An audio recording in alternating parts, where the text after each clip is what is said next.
Today we're going to begin with a moment of quiet reflection, underscored by, as Granda put it, the greatest artist of all time, Cliff Richard's Millennium Prayer.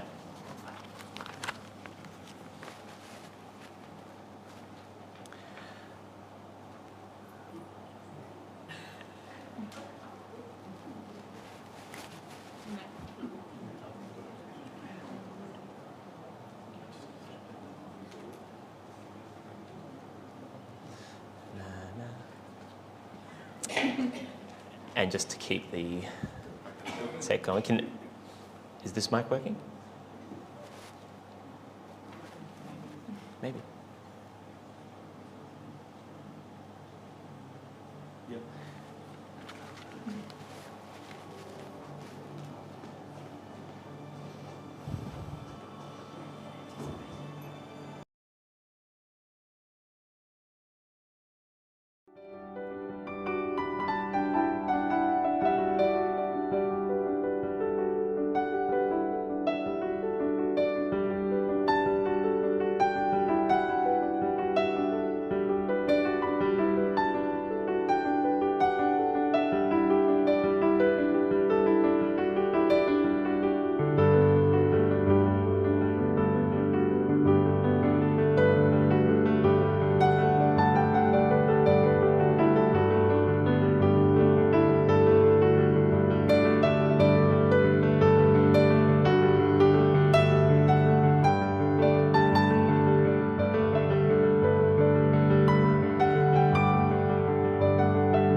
Known him as Ronald, Ronnie, Ron of Point Cook, Dad, Granda, but I knew him as Macduff. Apparently, it was used as a phrase to tell someone to take the lead, or as a call to arms. Not that I think either of us really knew what it meant when the joke started, but I think it suited Macduff quite well. He was the epitome of one call away. If anyone needed anything, small or large, his response was always, "Just tell me when you need me, I'll be right there." Granda was as nurturing as he was attentive. He knew what we needed, when we needed it, and we were always welcomed with a new dad joke that Granda was busting to tell us. He was all smiles, a true gentleman, and overflowed with pride for his family. I'm pretty lucky to be in Anderson, I must say. I can see the spirit of Granda in everyone he affected. His patience, love, and joy have carved the landscape of my family. To tell us a bit more about how Granda got these qualities, I invite his sons, my uncle and my dad, Martin and Colin, to read the eulogy.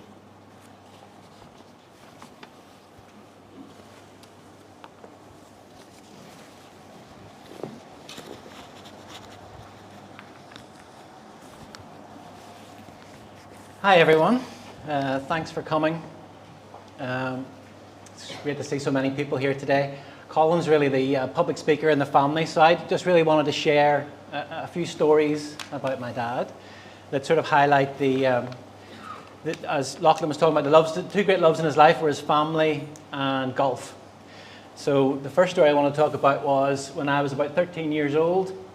Mum and Dad had gone away for the weekend, and so we were staying at my Gran and Granda's house, myself and Colin. While they were away, I discovered a pair of hair clippers that my Granda had in his cupboard. Now you need to think back, this was when I was 13 or 14, so I had a full head of hair at that point.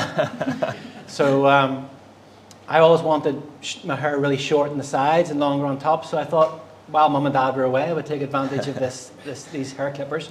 So trimmed one side of my head, trimmed the other side. This side was a bit shorter than this one, so trimmed this one a bit more. This was a bit shorter than this one.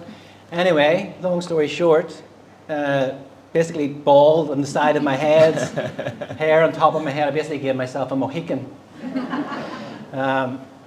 Then Granny and Granda were terrible. Granny and Granda weren't happy about that, but this was on the Saturday. This was Sunday evening. Mum and Dad come home from their weekend away, And they walk in the door, and Mum's eyes nearly popped out of her head. She was horrified. "What have you done to yourself? Have you been out looking like that? Oh my goodness, what are we going to do?"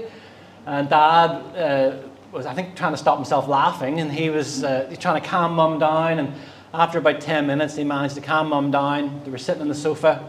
Everything was sort of okay again, except for this hair. And I happened to mention that I'd been to the golf club, Dad's golf club, where he was captain. And wow, he jumped out of the seat. He was absolutely harsh. Suddenly, he was the one that was really angry. And like, "You mean you've been to the golf club looking like that?" So that was turning around in the books. A couple of years after that, I used to play hockey for the school team. We had a game. It was our furthest away game. It was in County Donegal. So that's about a 2-hour drive from Belfast. I had to be at the school, my school, to get a coach. We were all getting a bus, 2-hour drive to County Donegal for this hockey match. Dad was dropping me down at 8 o'clock in the morning. He had a 10 o'clock tee off at the golf club, so plenty of time. He can drop me off at the coach. I can head to my hockey game. He can head back to his golf. So anyway, for whatever reason, I can't really remember why, but we arrived about 5 or 10 minutes late, and the coach had already left. So I had missed the bus to Rafo. So Dad came up with a great idea that he would be able to catch the coach up on the motorway, on the freeway. So off we went. I don't think he broke the speed limit too badly, but after about 5 or 10 minutes, we could see the coach up ahead.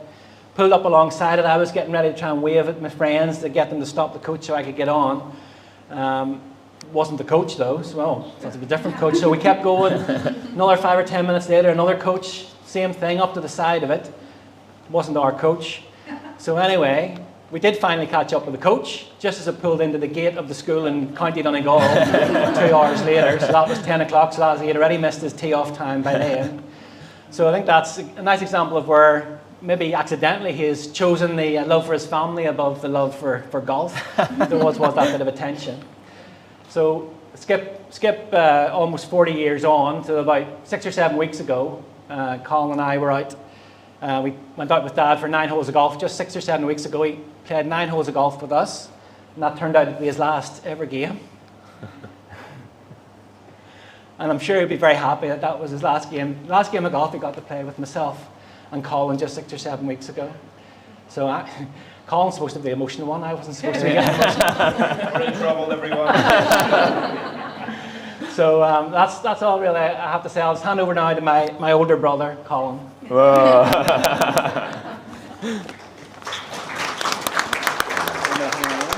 done. Yeah, you better hang around. Although I'm a bit worried. As Marty said, he's supposed to be my emotional support today, so I'm starting to get a bit worried. But I'm also going to take this jacket off because I wore this jacket for Dad because he would have dressed like this for the funeral. You've all seen me dressed up, so I'm going to take it off because I can't do it anymore. Thanks, Rocky. So any of you who haven't met me yet, my name's Colin. I'm in fact Ron's youngest son, much younger and better looking. But some months ago, I asked Dad a simple question. I asked him if there was anything on his bucket list that I could help him achieve. You know the sort of things people often talk about when they think about a bucket list? Traveling to exotic places around the world, visiting famous places, or even seeing the 7 wonders of the world. Dad's answer was simple. He said all he wanted to do was play golf and spend time with his family and friends. That answer has stuck with me over the past months because it captured something very important about Dad. Many people dream about seeing the 7 wonders of the world, but Dad understood that the most important things in life were often the simplest ones. So today, to honor Dad's memory, I'd like to share with you the 7 wonders of Ron. 7 things that defined the man we knew and loved. Wonder number 1, his sense of humor. We've heard about that today, and I'm sure we'll hear plenty of it before. He loved a joke. He had a great sense of humor. He also loved a bit of mischief, as Lockie was saying at the start. He would have had a great laugh at a few of those technical hitches we had at the start. But he loved making people laugh, and I'm sure anyone from Avington that has met him would agree and would have enjoyed some of his good cheer and good crack. Sometimes that humor did come out in the form of practical jokes. There's a story he once shared with me when he was working in the newspaper business. and he was at the airport one night waiting for someone to come and pick up a shipment of newspapers, and he decided this was a perfect opportunity for a practical joke. So he climbed inside a dog kennel that was being shipped through the airport at the time, and he waited, and when the person approached the kennel, Dad started barking like a dog and scared the absolute life out of these people. So he loved a good jump scare, and I can remember that growing up, and I have to admit, I didn't always enjoy that growing up, being the brunt of the scare, but I often caught myself doing the same thing to my kids as well when I became a father, so it's obviously something that he passed down to me. But I've also learned that with a jump scare, it's the person that's giving the scare that gets the most enjoyment out of it. So that was one of the things that I learned. Wonder number 2, his work ethic. So Dad grew up in Belfast in very different times, obviously, alongside his older brother Leslie and his younger sister Alwyn. From an early age, he understood the value of hard work and responsibility. Over the years, he held many different jobs, starting as a paper boy, then working as a butcher's delivery boy, and even a sausage maker for a short time. He later on became the circulation manager for the Belfast newsletter, before running his own fish and chip shop, and then eventually building a long career in the book distribution business. So Dad loved books, he loved reading, and he loved everything about books and words.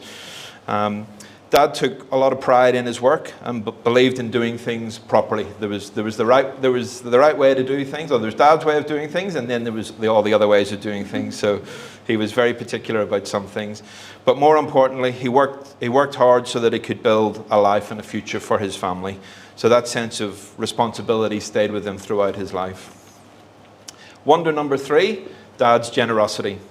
If you needed help, Dad was there. It didn't matter what he was doing. He would literally drop everything, walk away from a dinner or something if anybody from the family called him and needed something. I've got a little story that kind of sums that up. Again, it's about my brother Martin. But one time, my dad got a call from Martin because Martin was in the city in Belfast and he had gotten a flat tire. And he was going to a job interview, so he was in his suit and whatever. He didn't want to get his hands dirty or his suit dirty. So Dad jumped in the car, drove into the city, changed the tire for Martin, whilst Martin went off to his job interview. So a bit of favoritism shown here, I think, maybe, out of some of these stories. But that's what Dad was all about. No fuss. That's just who he was. The minute someone asked for anything, he was off and going. When Mum and Dad moved into Avington, Dad helped establish the community library, which hopefully you've all had a chance to enjoy here. Something Dad took great pride in with his background in the book industry. And with the help of his granddaughter Alana and donations from new residents as they moved into the village, that the collection slowly grew. So that was just another small way that Dad was contributing to the community around him. Wonder number 4, his kindness. One of the most powerful things about Dad was the way he made people feel. As his children, we always felt loved completely and unconditionally. That kindness extended far beyond his own children and his own family. Dad had a natural warmth for children, and through my wife Tanya's daycare business and through sports teams that we were involved in, Dad was involved in many different kids' lives and spent a lot of time with them over the years. And he shared his kindness and his gifts with them as well. And over the past week, I've had lots of people reach out to myself and Tanya as well, who've been talking about Dad and how Dad also became Granda to them. So if all the kids around, whether they were actually family or not, knew him as Granda as well. So everyone called him Granda. And that was Dad. He treated everyone with warmth and respect. He was a true gentleman. Wonder number 5, his sense of community. Wherever Dad lived, he naturally became part of the community around him. He enjoyed being around people, sharing stories, having a laugh, and building friendships that lasted for years. When Mum and Dad moved to Australia from Belfast about 20 years ago, Dad embraced the Australian life straight away. He made wonderful friends through golf and through the community around him, and he genuinely valued those connections. Later, when Mum and Dad moved here to Avington, Dad once again found himself part of a wonderful community. He loved the friendships here and the sense of belonging that came with it. Whether it was pool nights, trivia quizzes, or simply spending time chatting with neighbours, Dad was always happy to be involved. Dad even organised the trivia nights here at Avington, which I'm sure many of you have been along to. And after speaking with some of Dad's friends over the past week, I've learned that sometimes understanding the answers to Dad's trivia questions weren't the hardest part. It was actually understanding the questions that Dad was reading with his Belfast accent. So there's someone here, I'm sure John here, I'm sure he would have been able to understand Dad's accent very well. Dad also had a real love of words, as I mentioned before. He loved books and he loved reading. He really enjoyed doing word searches, either in a book or on his phone, and he spent hours playing like a crossword style game on his phone called Wordscapes. He just loved it. When he was just wanting a quiet time, he'd be on his phone playing his Wordscapes. And just a couple of weeks ago, I had a sneaky peek at his phone and found out that he was on level 3,800 of this particular game. That's 3,800 word searches that he had done on this thing. So a few days before he passed, I actually set him a challenge to make it past level 4,000. He didn't quite make it, unfortunately, but it's an admirable achievement nonetheless. I know some of Dad's Avington pool mates are here tonight. I met some of you on the way in. I'd love to talk to you all. Dad talked a lot about those nights. They meant a lot to him. He really enjoyed the evenings and the company that came along with them. And especially in recent months, he enjoyed the companionship of the pool nights and the opportunity to have a break from the health challenges he was facing. And I know many of Dad's other Avington friends and neighbours are here today. Thank you for being such an important part of his life. Wonder number 6, his love of his family. Dad was incredibly proud of his family. He loved spending time with his children and grandchildren, playing games, sharing stories, and simply enjoying being together. Those moments meant the world to him. And recently we welcomed Dad's first great-grandchild, Henry Theodore, to the family. Dad had been looking forward to Henry's arrival for many months, and although they never got the chance to meet, it feels somehow fitting that Henry entered the world the very same day that Dad left it. And of course, a huge part of Dad's life was Mum. They were married in 1970 and shared more than 50 years together. Through all the different stages of life, they supported each other and built the life and family we all share today. And I think we would all like to recognize the incredible care Mum has shown Dad, especially over the past year. She has looked after him with enormous love, patience, and devotion, and our whole family is deeply grateful for that.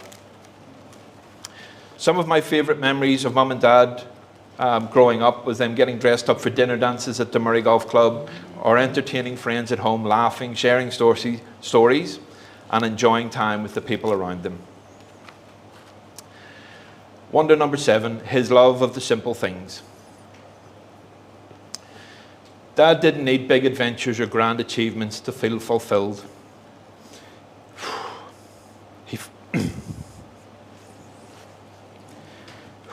He found joy in the simple things. Those were the things that truly mattered to him. And perhaps that's why his answer to the bucket list question felt so perfect. When I think back to that simple answer Dad gave me about his bucket list, it makes perfect sense. He didn't need to see the 7 wonders of the world, because the things that mattered most to him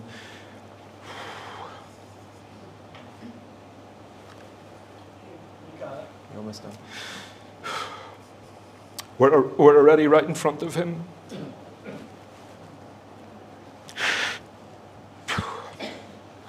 His family, his friends, and a round of golf. The simple joy of spending time with people he loved. Those were the things that mattered most to Dad, and those were the things that we will remember most about him. Thank you, Dad, for everything you give us.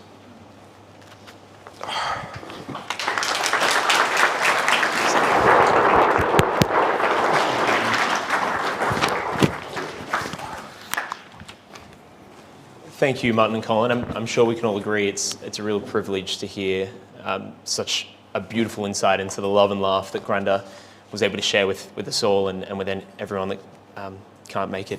And to continue these stories of Granda, I'd like to invite his neighbour, golf buddy and dear friend Bob Preece to say a few words.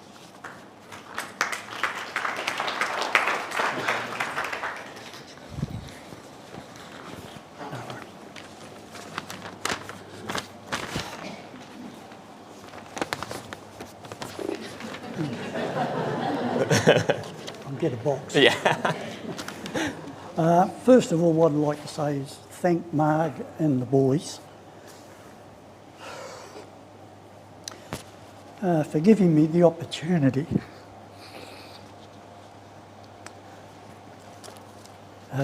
what I'd like to say is Sue and I met Marg and Ron when we visited Avington to inspect a unit about 9 years ago. As it happened, we went on to purchase a unit here after my wife changed her mind 3 times and we became their neighbours. That made us feel welcome, advised us re-village life, and that was great. Once we could understand Ronnie's accent, we'd become firm friends. Ron and I enjoyed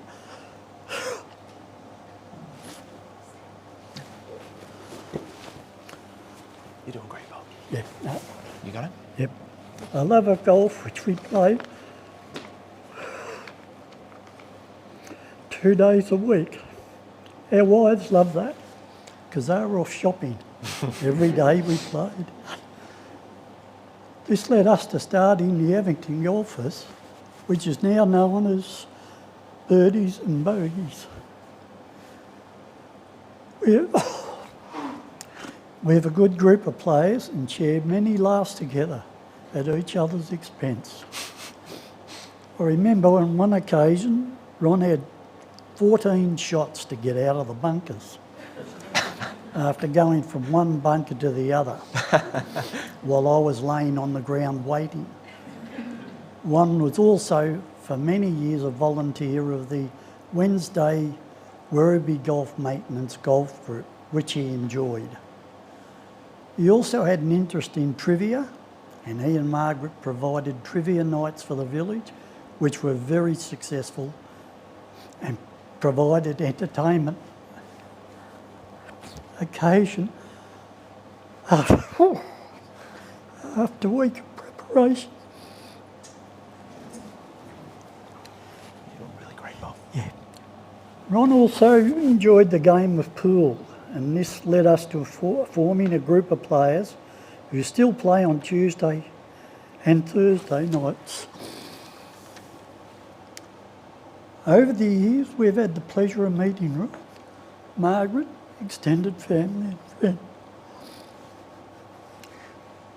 and a number of social events with them together. And the other thing Ron and I enjoyed together was cowboy movies. Friday night, we'd leave here early from the trivia nights and the social nights, and we'd go home and watch John Wayne. And that was a good night. Vale, Ronnie, we will miss you. Thank you. Thank you, Bob. Thank you.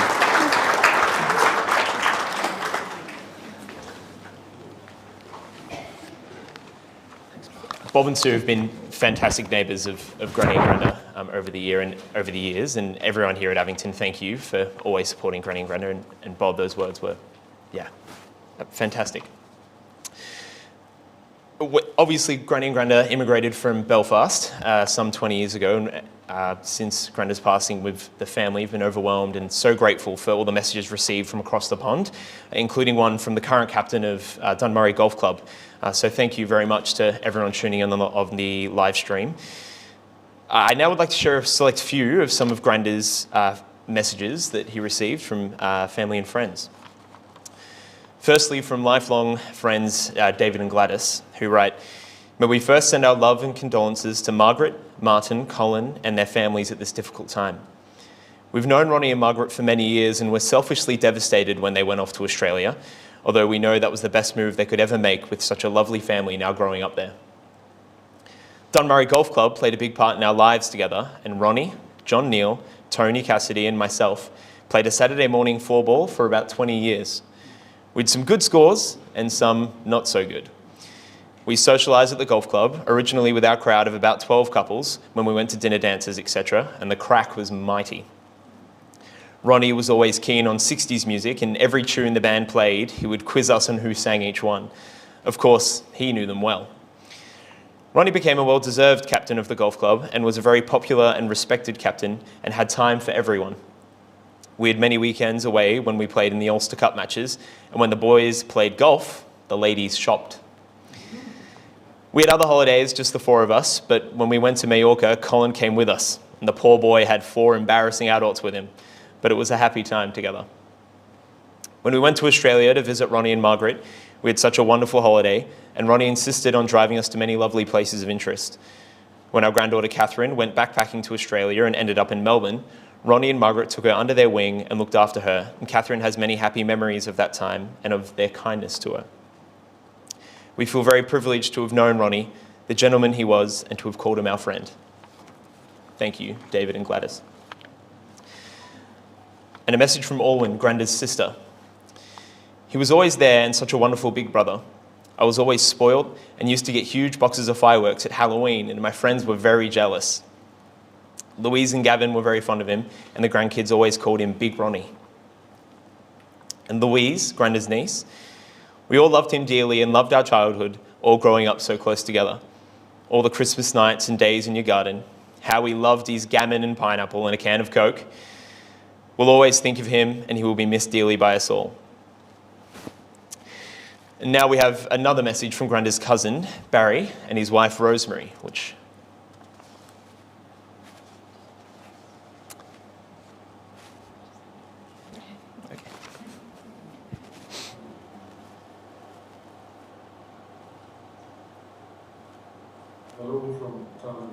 Hello from Tandragee, Northern Ireland, to all of you gathered to celebrate Ronnie's life in Melbourne. I'm Barry Pollock, Ronnie's young cousin, and this is my young wife, Rosemary. So, first thing to say, of course, really sorry to hear of Ronnie's passing, but we sort of knew it was coming, and thankfully it was peaceful and he didn't suffer. We're obviously thinking of Margaret and the boys and the wider family. It's a difficult time and there's not much else we can say, but you're in our thoughts always. Recollections of Ronnie. Ronnie was 10 years older than me, so he was already a big boy when I got to meet him. I can remember him coming with his mum to visit us at home in Belfast, and vice versa, us going to their house. My early memories of Ronnie was he very fond of the football and talked a lot about it. We would meet sometimes around Christmas time with the whole family in those days. Next memory I have really is of Ronnie bringing this very attractive young lady to our house to be assessed and vetted by my mum and dad. That was Margaret, of course, and I always remember that visit, and I'm sure Margaret won't mind me saying that my big memory of that evening, that my mum giving us all a glass of lemonade or something, but Margaret accidentally spilt hers, and I remember feeling so sorry for her because of her embarrassment. Just one of those incidents that sticks in your mind. Anyway, that was meeting Margaret. Next thing I remember being at their wedding, and I think it was 1970. It was a very good day, I remember that. I remember the church up at Suffolk, up in Dunmurry, and then the reception in the beach lawn. And can remember my dad having a very enjoyable time playing the piano there, and for the whole sing-along that went along. I think my dad's brother Bobby was a chief conspirator in that as well. Anyway, it all went very well. My dad, of course, always played well at the piano once there were a few whiskies and a few glasses of beer. Glad I never took after him in that respect.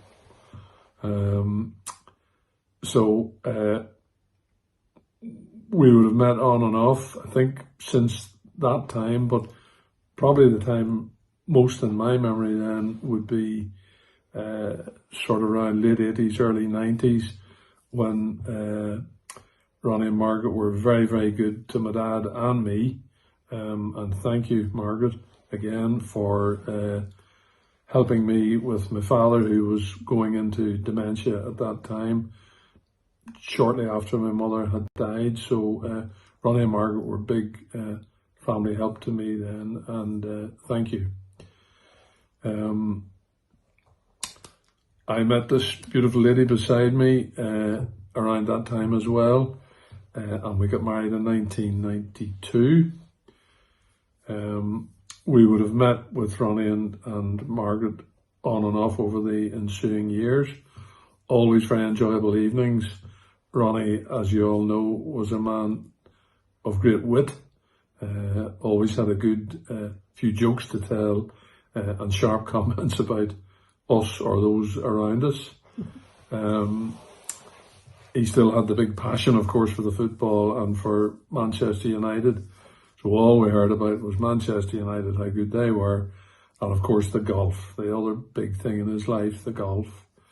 In previous years, obviously, when the family was growing, when Martin and Colin were growing up, we saw him from time to time. Next big thing was, of course, when Ronnie and Margaret decided to emigrate to Australia, where you are now. That was a big decision. Late 2005, I think they headed off and stayed with us here along with Margaret's mum for, I think, 2 or 3 weeks before they went. So we sort of got to know them really well at that stage.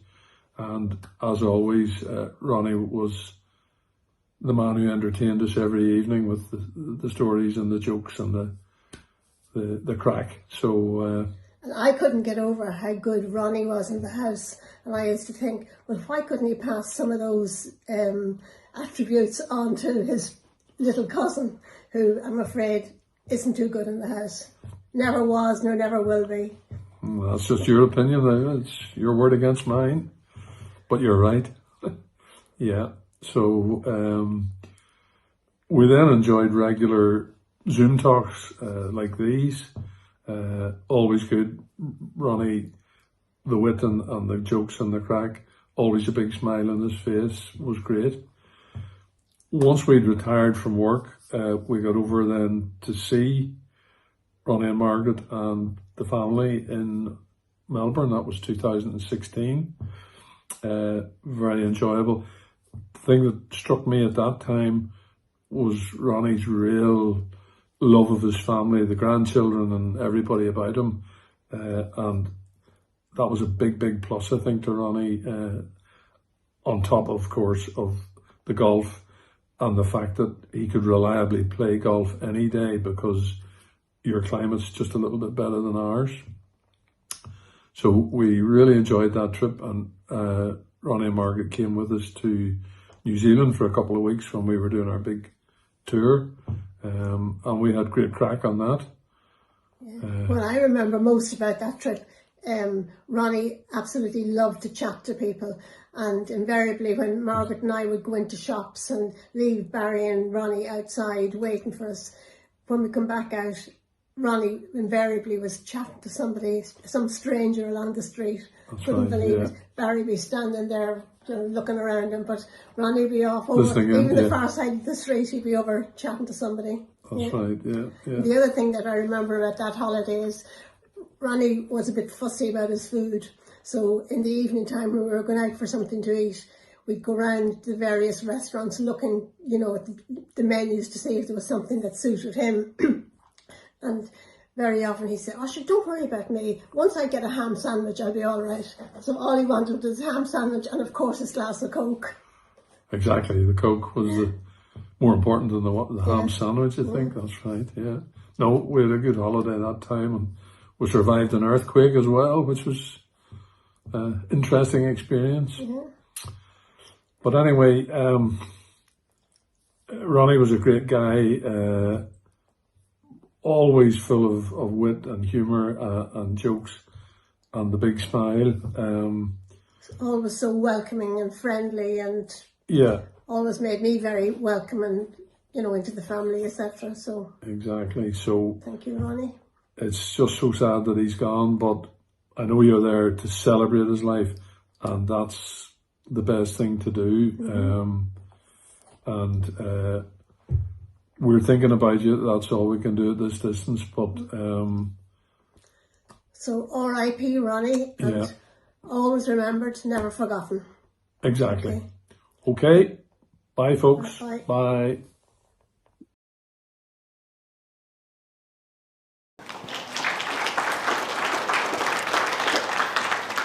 Some really beautiful messages there, and I think what's fantastic as well to hear that common thread. I think it's really lovely to hear how beautifully Granda was able to touch everyone's lives here and back home in Belfast. I was actually lucky enough in 2024 to go to Belfast and to go to Dunmurray, and I can confirm his captain photo is in prime position on the landing. So I'm sure he is, and I'm sure he would be still really proud of the impact he left on that community. A little while ago, maybe about 18 months ago now, Granda published his autobiography memoir, which you may have seen on the memory table, called This Was My Life.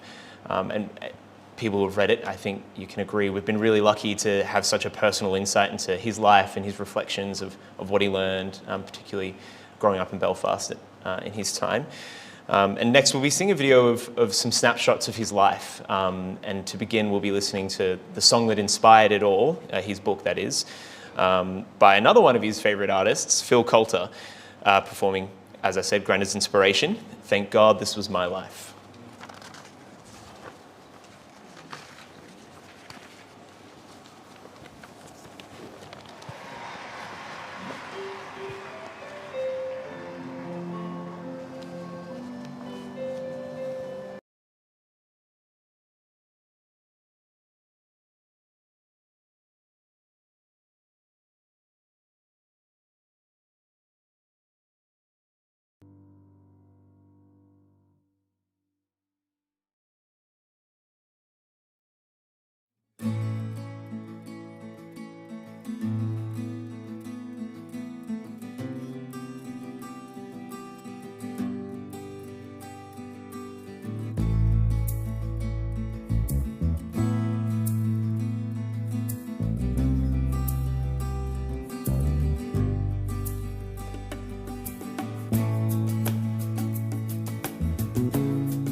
not available at the moment.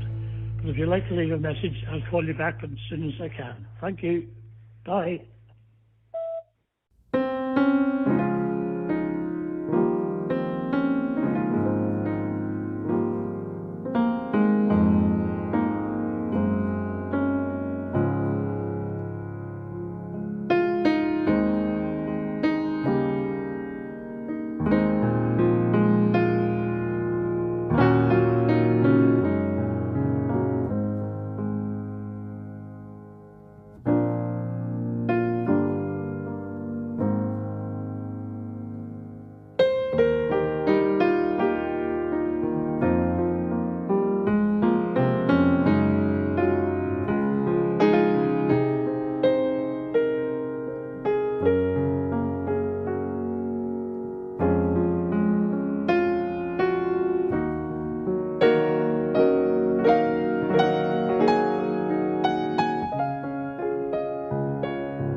squirms when Come On Your Reds came on.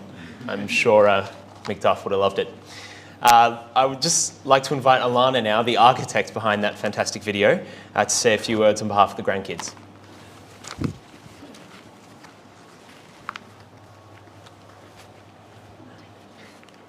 Sorry, I'm a midget. That one's there. Thanks. Alrighty. Good afternoon, everybody. For those who don't know me, my name is Alana and I'm Ron's grandchild. I feel very lucky to be able to speak about my granddad today. To me, Granda was someone who brought so much warmth, humour and kindness into our lives. He had a way of making people feel comfortable, of making them laugh and of turning ordinary moments into memories that stay with you forever. One of my strongest memories of Granda is from when I was little and going to Aero Tots at the Point Cook RAF base. Granda would drop me off in the morning and I absolutely hated it. I would cry when he left me there and I'm sure it couldn't have been easy for him to walk away. But sometimes, being the soft-hearted Granda he was, he would turn back and come and pick me up. Those days ended up becoming some of my favourite memories with him. Instead of staying at Aero Tots, I got to spend the day with Granda, helping him with his ironing and playing fake piano to lacquer shadows on the ironing board. It is such a simple memory, but one that means so much to me now, because it captures exactly who he was: gentle, patient, caring, and always there for us. Granda also had such a love for golf, and that became something that he shared with all of us grandchildren. He would take us to the driving range to hit some balls, and those outings were always so much fun. We'd get a chocolate, have a hit, and talk to the boys in the pro shop. It wasn't just about golf, it was about the time he spent with us, making us feel special and giving us moments he would always remember. He also had his own little trick that so many kids will remember. Granda would tap you on one shoulder and then hide on the other side. It was something he seemed to do with all the kids who knew him, not just his grandchildren, and so many were lucky enough to be on the receiving end of it. Most of the time he would completely get you, but every now and then some of us would catch on and catch him in the act, which only made it funnier and usually created an even bigger laugh. That was Granda, always playing a joke, always making people smile, and always bringing a sense of fun wherever he went. That was one of the wonderful things about Granda. He made simple things feel important. A trip to the driving range, a shared joke, or an ordinary day at home could become something memorable just because it was with him. He was always able to make people laugh. He loved playing tricks on you, and he had that special kind of humour that could lift the mood and bring people together. But underneath that humour was a man who was deeply kind, honest, and genuine.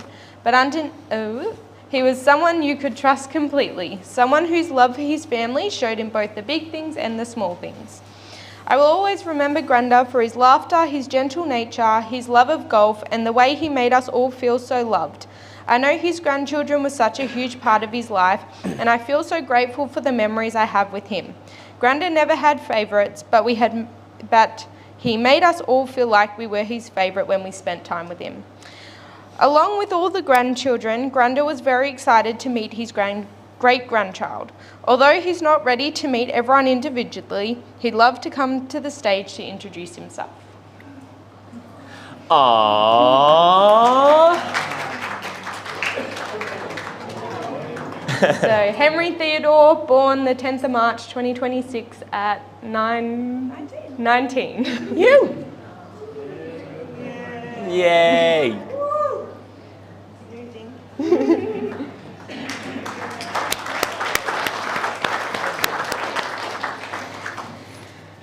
Granda, thank you for the love, the laughter, the jokes and the memories. Thank you for being such a steady, kind and special presence in our lives. We will miss you so much, but we'll carry you with us always.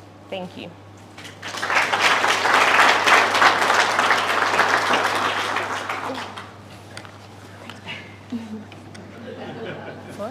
What a fantastic way to sum up what Granda meant to all of us grandkids. Thank you everyone for coming and for tuning in if you're not here with us today.